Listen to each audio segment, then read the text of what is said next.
லக்னாதிபதி வேற, ஆயுள் வேற, ஆயுள் காரகன் வேற, ஆயுள் ஸ்தானாதிபதி வேற. ஜோதிடம் உண்மை, ஜோசியத்தை உண்மையிலிருந்து யாராலையும் மறுக்க முடியாது. ஆனால் பரிகாரம் பண்ணு, இந்த பரிகாரம் பண்ணுன்னு நான் உங்களை ஏன் படிக்கிறானோ சாவறானோ தெரியாது. நீங்கள் பேசினா அந்த இடத்துல எல்லாமே நல்லது நடக்கும். அதே மாதிரி அந்த தசாபுத்தியில் அந்தரத்தில் உங்களுக்கு ரிஷபத்துக்கு அதிபதினு சொல்லக்கூடிய சுக்கிர பகவான் 5 கூடையவனும் 10 கூடையவனும் வர்றதுனால ஆனாலும் எவ்வளோ வயசானாலும் வாடாமல் இருக்கிறது சில அசிங்கமாக இருக்கும். ஆனால் 30 வயசுல சூப்பராக புதன் கெட்டிருந்தா நீ வேலை செய்கிற முதலாளி பெரிய ஆளாகும்.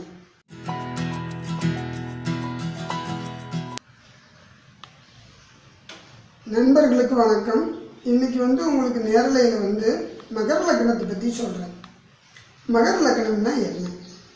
இந்த லக்னம் சொல்லக்கூடியது காலபுருஷ தத்துவத்துக்கு 10ஆம் இடம். இது கர்மஸ்தானம். காலபுருஷ தத்துவத்துக்கு கர்மம் என்பது பாவம். பாவத்துக்கு அதிபதினு சொல்லக்கூடிய கிரகம் சனி பகவான். இந்த சனி பகவான் மகரத்துக்கு அதிபதியாக வர்றாரு. இந்த லக்னாதிபதி ஒரு ஜாதகத்தில் வலுத்திருந்தால் அவங்களுக்கு நல்லது நடக்கும். அவங்களுக்கு தீர்க்க ஆயுள் நல்ல இதை உறுதியாக சொல்லலாம். லக்னாதிபதி வலுத்திருக்கணும். லக்னம் என்பது உயிர், ராசி என்பது உடல், நட்சத்திரம் என்பது மனம். ஏற்கனவே சொல்லியிருக்கிறேன். ஏன்னா சில பேர் தெரியாமல் புதுசாக வீடியோ பார்த்துட்டு மறுபடியும் என்கிட்ட கூப்பிட்டு கேட்குறாங்க. அதுக்கு நீங்கள் மற்ற வீடியோவும் பாருங்கள். திசாபுத்தி பலன் முன்னாடியும் கொடுத்துருக்குறேன். 9 தசாபுத்தி பலனையும் கொடுத்துருக்குறேன். அதே மாதிரி இந்த சனி பகவான்கிறவர் ரொம்ப நல்ல கிரகம். ஏன் கேட்குறீங்களா? ஒரு மனிதனுக்கு சொத்து பற்றி எல்லாம் இருந்தாலும் ஆயுள் வேணும். அந்த ஆயுளுக்கு ஒரு அதிபதினு சொல்லக்கூடிய கிரகம் சனி. ஆனால் லக்னாதிபதி வேற, ஆயுள் வேற, ஆயுள் காரகன் வேற, ஆயுள் ஸ்தானாதிபதி வேற. ஸ்தானம், ஸ்தானபலம், காரகன். இதுதான் ஜோதிடத்தினுடைய அடிப்படை. ஜோதிடம் உண்மை, ஜோசியர் உண்மையாக இருந்தார். ஆமாம், ஜோதிடம் உண்மை, ஜோசியத்தை உண்மையிலிருந்து யாராலையும் மறுக்க முடியாது. ஆனால் சொல்கிற ஜோசியர் உண்மையாக இருக்கும். இது ஒரு விதியை வழிகாட்டுறது. இது ஒரு வழிகாட்டி, அவ்வளோதான். வழிகாட்டி இருக்குதுன்னா அது வழிகாட்டி தான். அதுக்கோசரம் அதுக்கிட்டே உட்காந்துக்கிட்டு கூடாது. அதிகமாக ஜாதகத்தை தூக்கிட்டு ஜாதகம் பார்க்காதீங்க. அதிகமாக அது குழப்பத்தை உண்டு பண்ணணும். ஆஸ்பத்திரிக்கும் ஜோசியத்தையும் அதிகமாக போகக்கூடாது. அது உடல் நோய், இது மனநோய். அதிகமாக ஜோசியம் பார்க்காதீங்க. பார்த்தோமா எடுத்து போட்டு தேவைன்னா மட்டும் ஊறுகாயை தொட்டுக்கணும். ஜோசியங்கிறது தேவையில்லாமல் ஜோசியம் பார்க்காதீங்க. தேவையில்லாமல் பார்த்தீங்கன்னா குழப்பம் வரும். அப்புறம் நாங்கள் என்ன பண்ணுவோம், அது சரியில்லை, இது சரியில்லை, அந்த பரிகாரம் பண்ணணும், இந்த பரிகாரம் பண்ணணும்னு நாங்கள் உங்களை ஏமாற்ற வேண்டியது வரும். அதனால் கொஞ்சம் பார்த்து இது பண்ணிக்கோங்க. அதிகமாக ஜோசியம் பார்க்காதீங்க. தேவைக்கு ஊறுகாய் மாதிரி சாப்பாடு சாப்பிட்றோம்னா தேவைன்னா ஊறுகாயை தொட்டுக்குங்க, இல்லைன்னா ஊறுகாயை தொடாதீங்க. அது குழப்பம் உண்டு பண்ணும். தேவையில்லாமல் அதிகமாக ஊறுகாய் சாப்பிடக்கூடாது. அதே மாதிரி இப்போ உங்களுக்கு மகர லக்னம். மகர லக்னத்துக்கு அதிபதி சனி பகவான். இவர் சனி ஆயுள் காரகனாக வர்றாரு, லக்னாதிபதியும் வர்றதுனால உங்களுக்கு அது நல்லா இருந்தால் தீர்க்க ஆயுள். தீர்க்க ஆயுள், பூரண ஆயுள்னு ஒன்று இருக்குது. தீர்க்க ஆயுளுங்கிறது 60, பூரண ஆயுளுங்கிறது 90. அதனால் தீர்க்க ஆயுளோடு வாழ்கிறவங்க இருக்கிறாங்க, பூரண ஆயுளோடு வாழ்கிறவங்க இருக்கிறாங்க. அதனால் சனி பகவான் வளர்த்துருக்கணும். உங்களுக்கு லக்னாதிபதியே 2 கூடையவன்னு சொல்லக்கூடியது கும்பத்துக்கு. ரெண்டும் ஒரே வீடு கிடையாது. மகரத்துக்கு தன்மை வேறு, கும்பத்துக்கு தன்மை வேறு. கும்பம் 2ஆம் இடம் உங்களுக்கு வருது. அது வாக்குஸ்தான அதிபதியாக இருக்கிறார். இவங்களாம் யோஜனை பண்ணி பேசுவாங்க.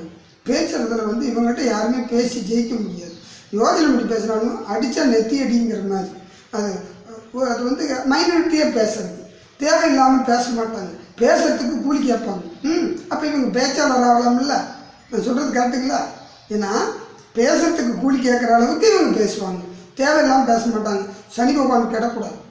எங்கள் ஜாதகத்துக்கு சனி 2 கூடையும் தனம், குடும்பம், வாக்கு 2 கெடாத அதிபதினு சொல்லி சனி பகவான் உங்களுக்கு நல்லவராக இருந்தால் உங்களுக்கு ஜீவனத்துக்கு கடைசி வரைக்கும் பஞ்சம் இல்லை. பணம் நிறையா கிடைக்கும். வாக்கு நீங்கள் பேசுறது எங்கே பேசினாலும் அதில் வருமானம் வரும். எவன் படிக்கிறானோ சாவறானோ தெரியாது. நீங்கள் பேசினா அந்த இடத்துல எல்லாமே நல்லது நடக்கும். 3ஆம் இடம். இந்த மகர லக்னத்துக்கு 3ஆம் இடத்துக்கு அதிபதினு சொல்லக்கூடிய கிரகம் குரு பகவான். இவர் குரு பகவான் சகோதரத்துக்கும் தைரியத்துக்கும் வெற்றிக்கும் அதிபதியாக வர்றாரு. உங்களுக்கு இவர் நல்லா இருந்தால் உங்களுக்கு தைரியம், வெற்றி, இந்த எலெக்ஷனில் நிற்கிறது, தேர்தலில் நிற்கிறது, இல்லை விளையாட்டுத்துறை போட்டி, இதெல்லாம் அதுக்கு செவ்வாயும் நல்லா இருக்கும். 3 கூடையும் வளர்த்திருந்தும் செவ்வாயும் வளர்த்திருந்தால் ஸ்போர்ட்ஸ், விளையாட்டுத்துறை, போலீஸ் துறை, பாதுகாப்புத்துறை, இராணுவத்துறை, இந்த மாதிரி மீறல் துறைக்கு போகலாம். நீங்கள் இதெல்லாம் செய்யலாம். அதே மாதிரி 4ஆம் இடம் வீடு, வாகனம், வித்தை, தாய், சுகம், பூமி. இந்த இடத்துக்கு அதிபதினு சொல்லக்கூடியது மேஷம். மேஷத்துக்கு அதிபதினு சொல்லக்கூடிய கிரகம் செவ்வாய். செவ்வாய் பகவான் சாதாரணமான கிரகம் இல்லை, உங்களுக்கு சொல்லிட்டேன். ஆனால் உங்களுக்கு இந்த செவ்வாய் நல்லா வளர்த்துருந்தால் உங்களுக்கு வீடு வாகன யோகத்தை கொடுக்கும். அதே மாதிரி அந்த தசாபுத்தியில் அந்தரத்தில் உங்களுக்கு அந்த யோகத்தை செய்யும். அது முக்கியமாக நான் சொல்கிறேன், சாரத்தை பார்க்கணும். எந்த ஜோசியத்தை போனாலும் நீங்கள் எடுத்தோன்னு பொதுப்பலன் கேட்காதீங்க. பொதுப்பலன் பூரா போய் ஒரு ராசிக்கு 10 கோடி பேர் இருக்கிறாங்க. அந்த 10 கோடி பேர்த்துக்கும் ஒரே மாதிரி நடக்குமா? நடக்காது. லக்கணம் தான் அதுக்கு தான் பேசும். லக்னத்தை பார்க்கணும். லக்னம் தான் முக்கியம். ராசி 2வது பட்சம் தான். அதே மாதிரி உங்களுக்கு 5ஆம் இடத்துக்கு அதிபதினு சொல்லக்கூடிய கிரகம் சுக்கிராச்சாரியார். அதுக்கு அந்த வீட்டுன்னு சொல்லக்கூடியது பார்த்தா ரிஷபம். ரிஷபத்துக்கு அதிபதினு சொல்லக்கூடிய சுக்கிர பகவான் 5 கூடையவனும் 10 கூடையவனும் வர்றதுனால உங்களுக்கு 5ஆம் இடம் வளர்த்துருந்தால் உங்களுக்கு தொழில் புத்தியை வச்சு புலப் பண்ண வேண்டியதான் வரும். இவங்கெல்லாம் முடிஞ்ச வரைக்கும் புத்திசாலியாக இருப்பாங்க. ஆனால் காசே பணமே கண்ணாக இருப்பாங்க. வாழ்க்கையே பணம் தான். வாழ்க்கையில் பணத்தை தொழில் செய்யும் தொழிலே தெய்வமாக நினைப்பாங்க. புத்தியை வச்சு படிப்பாங்க. அவங்க படிக்காத மேதைன்னு சொல்லலாம். படிச்சிருந்தா இன்னும் மேதை. படிக்காட்டினாலும் அவங்க தொழிலில் பெரிய ஆளாக வரத்துக்கு வாய்ப்பு உண்டு. அது சுக்கிர பகவான் கெடாமல் இருந்தால். அதே மாதிரி சுக்கிரன் உங்களுக்கு நல்ல குழந்தைங்களை கொடுக்கறதுக்கும், இந்த மகர லக்னத்துக்காரங்களுக்கு நல்ல குழந்தைங்களை கொடுக்கறதுக்கும், நல்ல ஒரு வழிகாட்டுறதுக்கும், பூர்வ புண்ணியம் அவங்க செய்த பாவ புண்ணியத்தை நிர்ணயம் பண்ணுறது 5ஆம் இடம். குருவும் சுக்கிரனும் வளர்த்துருந்தா உங்களுக்கு பூர்வ புண்ணிய யோகம் உண்டு. பூர்வ புண்ணிய சொத்து நல்லாயிருக்கும். அதே பெண்களுக்கு இதாக இருந்துச்சுன்னா புத்திசாலி பெண்களாக இருப்பாங்க. ரொம்ப கலையாக இருப்பாங்க. அழகு வேற, கலை வேறு. அழகு நிலையில்லாதது, கலை நிலையானது. கலைங்கிறது என்ன தெரியுங்களா? அந்த முகம் வாடாமையே இருக்கும். எத்தனை வருஷம் ஆனாலும் எவ்வளோ வயசானாலும் வாடாமல் இருக்கிறது தான் கலை. அழகுங்கிறது நிலை இல்லை. அழகு எப்போ வேணாலும் மாறும். ஒரு குழந்தையில அழகாக இருக்கும், 5 வயசில் அசிங்கமாக இருக்கும். ஒரு பொண்ணு 5 வயசில் அசிங்கமாக இருக்கும், ஆனால் 30 வயசில் சூப்பராக இருக்கும். இதுதான் அந்த அழகு. ஆனால் கலை அப்படி கிடையாது. பிறந்ததுலேருந்து சாகர வரைக்கும் கலையாக இருக்கிறதுங்கிறது இவங்களுக்கு கலை உண்டு. அதே மாதிரி இந்த சுக்கிரன் நல்லா இருந்தால் கலைத்தொழிலுக்கு போகலாம். சினிமா துறை, சினி ஃபீல்டு, வீடியோ, டிவி, இந்த மாதிரி துறைக்கும் போகலாம். அதே மாதிரி உங்களுக்கு 6ஆம் இடத்துக்கு அதிபதி புதன் பகவான். 6ஆம் இடம்னு சொல்லக்கூடியது மிதனம். மிதனத்துக்கு அதிபதி உங்களுக்கு புதன் பகவான் வளர்க்கக்கூடாது. முடிஞ்ச வரைக்கும் மகர லக்னத்தில் பிறந்தவங்களுக்கு புதன் தசை வராமல் இருக்கிறது ஒரு விதத்தில் நல்லதுன்னு. ஏன்னா 6 எதிரி கடன் நோய் முதல்ல ஒரு 8.5 வருஷத்துக்கு உங்களுக்கு நல்லது பண்ணாது இந்த புதன் வந்தால்.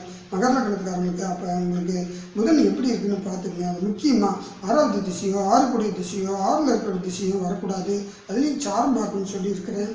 அதே மாதிரி உங்களுக்கு 7ஆம் இடம் மனைவி, கூட்டாளி, நண்பர்கள், பெண்கள் எல்லாமே. கூட்டுங்கிறது மனைவி தான். மனைவிங்கிறது சாஸ்திரத்தில் கிடையாது. கூட்டாளிங்கிறது தான் கூட்டு. மனைவியும் நமக்கு வாழ்க்கையில் ஒரு கூட்டாக வர்றதுனால அந்த 7 சந்திர பகவான் கடகத்துக்கு அதிபதி அது நல்லா இருந்துச்சுன்னா உங்களுக்கு நல்ல மனைவி கிடைக்கும். இருந்தாலும் முடிஞ்ச வரைக்கும் இந்த லக்னத்துக்காரங்களுக்கெல்லாம் மகர லக்னத்துக்காரங்களாம் கொஞ்சம் கலையான மனைவியும், அழகான மனைவியும், அறிவாளி மனைவியும், அன்பான மனைவியும், படம் பிடிக்கிற மனைவியும் கிடைக்குங்கிறது ஒரு விதி. உங்களுக்கு சுக்கரனையும் பார்த்துக்கணும். ஏன்னா கலஸ்திரக்காரகன் சுக்கரன், அதையும் பார்த்துக்கலாம். 8ஆம் இடம் ஆயுள். ஆயுளுக்கு அதிபதினு சொல்லக்கூடிய கிரகம் சூரிய பகவான். அந்த வீட்டுக்கு அதிபதினு சொல்லக்கூடிய சூரிய பகவான் சிம்மம். சிம்மத்துக்கு அதிபதி சூரிய பகவான்றதுனால உங்களுக்கு சூரியன் கெடாமல் இருந்துச்சுன்னா ஆயுள் கெட்டி. அதே மாதிரி 8 சொல்லக்கூடியது உங்களுக்கு அது ஒன்று தான் எடுத்துக்க முடியும். சூரிய பகவான் வளர்த்திருந்தால் உங்களுக்கு கௌரவம் குறையாது. சாகர வரைக்கும் கௌரவமாக வாழ்கிற யோகம் கொடுக்கறது இந்த மகர லக்னத்துக்காரங்க மட்டும். சூரியன் கெடாமல் இருந்தால் சோத்துக்கே எல்லாருனாலும் கௌரவம். அந்த ஊரில் அந்த ஜாதகனுக்கு மரியாதை, அந்த பெண்களுக்கும் மரியாதை, அந்த பெண்களுக்கு அதே தான் சொல்லணும். அதே மாதிரி 9ஆம் இடம்னு சொல்லக்கூடியது புதன் பகவான். அதுக்கு அதிபதினு சொல்லக்கூடிய கன்னியா ராசிக்கு அதிபதி புதன் பகவான். அதான் 9 சொல்லக்கூடியது உங்களுக்கு தசை வந்தால் முன் 8.5 வருஷம் கெட்டது பண்ணி பின் 8.5 வருஷம் நல்லது பண்ணும். ஏன்னா புதன் பகவான் பாக்கியாதிபதி, தெய்வ ஸ்தானாதிபதி, பாக்கியாதிபதி, தகப்பன் ஸ்தானாதிபதி, தகப்பன் காரகன் பொதுவாக சூரியன். அதே மாதிரி இந்த ஜாதி ஒரு மகர லக்னத்துக்கு சனி பகவானுக்கு 9ஆம் இடத்துக்கு அதிபதி புதன் நட்பாக வர்றதுனால அந்த திசை நடத்தும்போது உங்களுக்கு தொழில் வளம் செய்யும். பொதுவாக தொழில்காரகன் எதையும் நினச்சிக்கிட்டு இருக்கலாம். புதன் தான் தொழில்காரகன். தொழில்காரகன் சொன்னால் அது புதன் பகவானே. எல்லா நாள்லையும் கோயிலில் போட்டிருக்கோம். அந்த புதன்கிழமை மட்டும் கோயிலுக்கு போக மாட்டாங்க ஜனங்க. அன்னைக்கு தான் தொழில். ஒருத்தவங்க வாழ்க்கையில் முன்னேறணும்னா, தொழில் நல்லா இருக்குன்னா புதன் பகவானை வழிபடலாம். பெருமாளை பள்ளிகொண்ட பெருமாளை வழிபட்டால் அவங்களுக்கு உயர்ந்த நிலையை கொடுக்கும். அது புதன் தசை வரும்போது கொஞ்சம் உஷாராக இருந்தீங்கன்னா உங்களுக்கு தொழிலில் பெரிய ஆளாகி வசதி ஆகலாம். அதில் உங்களுக்கு புதன் தசை வந்துச்சுன்னா புதன் கெட்டிருந்தா நீ வேலை செய்கிற முதலாளி பெரிய ஆளாகும். சரி, 10ஆம் இடம் இதுதான் கர்மஸ்தானம், ஜீவனஸ்தானம் அப்படின்னு சொல்லலாம். 10 கிரகம்னு சொல்லக்கூடிய கிரகம் உங்களுக்கு சுக்கிராச்சாரியர். அந்த இடம் சொல்லக்கூடியது துலாம். துலாத்துக்கு அதிபதி சுக்கிராச்சாரியர் உங்களுக்கு நல்லா இருந்தால் நான் முதலே சொன்னேன். கலை, அழகு, ஃபேன்சி ஸ்டோர், நகைக்கடை, இது மாதிரி பொருள், ஆபரணம், இது உலோகங்கள் தொழில் செய்யலாம், தப்பு இல்லை. அவங்களுக்கு கலை, சினிமா தொழில் இருக்கிற பெண்களுக்கும் ஆண்களுக்கும் நல்லது பண்ணும். அது பெண்களுக்குன்னா ரொம்ப நல்லது பண்ணும். இந்த மகர லக்னத்துக்காரங்க பெண்களுக்குன்னா ரொம்ப ரொம்ப நல்லா இருக்கும். அதில் எந்த வித மாற்றமும் கிடையாது. ஏன்னா அது பெண் ராசியாக இருக்கிறதுனால. அதே மாதிரி பொதுவாக நம்ம சொல்லும்போது 10ஆம் இடங்கிறது ஒரு கர்மஸ்தானம், தொழில்ஸ்தானம். இந்த 10ஆம் இடத்துக்கு அதிபதினு சொல்லக்கூடிய சுக்கிரன் உங்களுக்கு கிடக்கூடாது. அதே மகர லக்னத்துக்காரங்களுக்கு உறுதியாக சுக்கிரன் கிடக்கூடாது. ஏன்னா அவங்களுக்கு 5க்கும் 10 கூடியவராக இந்த சுக்கிர பகவான் வர்றதுனால நீங்கள் முடிஞ்ச வரைக்கும் அந்த சுக்கிர பகவானை வழிபடுங்க. சுக்கிரனுக்கு ஒரே கோயில்னு சொல்லக்கூடியது கஞ்சனூர் சுக்கிர பகவான் ஸ்தலம். அதுக்கடுத்தப்பல இங்கே இருக்குது ஸ்ரீரங்கம். ஸ்ரீரங்கத்தில் இருக்கிற அந்த ரங்கநாத பெருமாளை வழிபட்டால் கூட, இல்லை தாயார் சன்னதியில் வழிபட்டால் கூட உங்களுக்கு சுக்கரனால் ஏற்படும் கஷ்டம் வந்து நீங்கள். இந்த சமயத்தில் உங்களுக்கு சூரியன் மறைஞ்சி மேற்கு பக்கம் பார்த்தீங்கன்னா ஒரு நட்சத்திரம் தெரியும், அதுதான் சுக்கிர பகவான் நட்சத்திரம். அந்த நட்சத்திரத்தை வழிபட்டால் சுக்கிர தசை வர்றவங்களுக்கு கணவன் மனைவி உறவு நல்லாயிருக்கும். சுக்கிரனால தொழில் உங்களுக்கு நல்லாயிருக்கும். 10ஆம் இடங்கிறது ஜீவனஸ்தானம், கர்மஸ்தானம், தொழில்ஸ்தானம்னு சொல்கிறாங்க. அதை வச்சு நீங்கள் பண்ணிக்க வேண்டியது. அதே மாதிரி உங்களுக்கு அடுத்தபடி மகர லக்னத்துக்கு 11 குடைவர் இடம்னு சொல்லக்கூடியது விருச்சிக ராசிக்கு அதிபதினு சொல்லக்கூடிய செவ்வாய். உங்களுக்கு செவ்வாய் முடிஞ்ச வரைக்கும் கெடணும். ஏன்னா லாபம்னு சொல்லிக்கிட்டு இருப்பாங்க. அது பாதகஸ்தானம். பாதகாதிபதி கிரகமும் பாதகாதிபதி நட்சத்திரமான கிரகமும் பாதகத்தில் நின்ற கிரகமும் பாதகத்தை தான் சொல்லி அப்போ பாதகஸ்தானத்தில் கிரகம் இல்லாமல் இருக்கணும், பார்த்து இருந்துக்கணும். 11 உட்காந்தாலும் அந்த கிரகம் பகை பெற்றோ வலுவிழந்தோ இருந்திருந்தால் அது நல்ல யோகத்தை செய்யும். அதேமாதிரி உங்களுக்கு வரவு செலவு சொல்கிறது, பெண்களுக்கும் ஆண்களுக்கும் வரவு செலவு சொல்கிறது 16ஆம் இடம் பொதுவான பலன் அது. ஆனால் ஜாதகத்துக்குன்னு சொல்லக்கூடியது அது பாதகாதிபதியாக வர்றதுனால அந்த இடத்துக்கு கொஞ்சம் பார்த்துக்கணும். அந்த இடத்துல மற்ற கிரகங்கள் உட்காராமல் இருக்கிறது நல்லது. அதான் அந்த செவ்வாய் உங்களுக்கு கெட்டிருந்தால் உங்களுக்கு ராஜயோகத்தை கொடுக்கும். அதே மாதிரி மகர லக்னத்துக்கு 12ஆம் இடம்னு சொல்லக்கூடியது இது மோட்சஸ்தானமாகவும் விரயஸ்தானமாகவும் படுக்கரி ஸ்தானமாகவும் அதை எடுத்துக்கலாம். சொல்கிறது புரியுதுங்களா? படுக்கரி ஸ்தானம் எடுத்துக்கலாம். அது தனுர் தான் குரு அதிபதி. இது விரையாதிபதியாக உங்களுக்கு வருது. விரையாதிபதி வலுக்கக்கூடாது மற்ற இடத்துல. ஆனால் விரையாதிபதி விரயஸ்தானத்திலே இருந்து தசை நடத்தினா உங்களுக்கு நல்லது பண்ணும். இது வரைக்கும் வறுமையில் இருந்தால் கூட கீழ்நிலையான தொழில் செஞ்சு மேல்நிலைக்கு வரலாம். பொம்பளைங்களுக்கும் அதுதான், பெண்களுக்கும் அதுதான். அதே மாதிரி உங்களுக்கு குரு நல்லா இருக்குதுன்னு சொல்கிறக்கூடியது அந்த குரு வந்து 3ஆம் 12 இருந்து தசை நடத்தினா அந்த உங்களுக்கு விரையாதிபதி யோகத்தை செய்வார். அதே குரு வந்து 2, 4, 5, 7, 9, 10, 11 இதெல்லாம் உட்காந்து தசை நடத்துனதுன்னா கொஞ்சம் கஷ்டம் கொடுக்கும். ஆனால் மகர லக்னத்துக்கு ஒரு விதி விலக்கு இருக்குது. அதே குரு 11 உட்காந்துருக்கலாம், அது யோகத்தையும் செய்யலாம். ஏன்னா பாதகஸ்தானமாக இருக்கிறதுனால மற்ற இடத்துல உட்கார்றது அவ்வளோவா வலிமை செய்யாது. அதே மாதிரி இப்போ உங்களுக்கு இந்த மகர லக்னத்தை பற்றி இப்போ சொல்லிக்கிட்டு இருந்தேன். அதே மாதிரி உங்களுக்கு வேறு ஏதாவது உங்களுக்கு கேள்வி இருந்தால் முன்னாடி ஏற்கனவே வீடியோ பேசியிருக்கிறேன், அந்த வீடியோவை பாருங்கள். உங்களுக்கு முன்னாடி அது ஒரே வீடியோ பார்த்துட்டு நீங்கள் கேள்வி கேட்டிங்கன்னா என்னால் பதில் சொல்ல முடியாது. மற்ற வீடியோ ஒரு 30-35 வீடியோ இருக்குது. அதில் உங்களுக்கு உண்டான கேள்விக்கு உண்டான பதிலெலாம் இருக்குது. அதை பாருங்கள். எனக்கே ஃபோன் பண்ணாதீங்க. நீங்கள் நான் ஃபோன் நம்பர் கொடுத்துருக்கேன்னா ஒரு அவசரத்துக்கு மட்டும் இது பயன்படுத்துறது. இந்த மெத்தடை வச்சு பக்கத்தில் நீங்கள் தூரமாக இருப்பீங்க, பக்கத்தில் ஜோசியரில் பாருங்கள். ஏன்னா எனக்கு இந்த உங்கள்கிட்ட 5 நிமிஷம் பேசுறது பெருசு. என்னால் முடியல, என் சூழ்நிலை சொல்கிறது புரியுதுங்களா? கூட்டம் ஜனங்கள் நிறையா இருக்கிறதுனால உங்கள் ஃபோனை என்னால் அட்டன் பண்ண முடியாது. அப்படியே பண்ணாலும் அப்புறம் பார்க்குறேன்னு சொல்லுவேன், முடியாது. அதுக்கு நீங்கள் என்னை மன்னிச்சுக்கிங்க, சூழ்நிலை காரணம். ஓகேங்களா? இந்த வீடியோ நீங்கள் பார்க்குறதுக்கு நன்றி, வணக்கம்.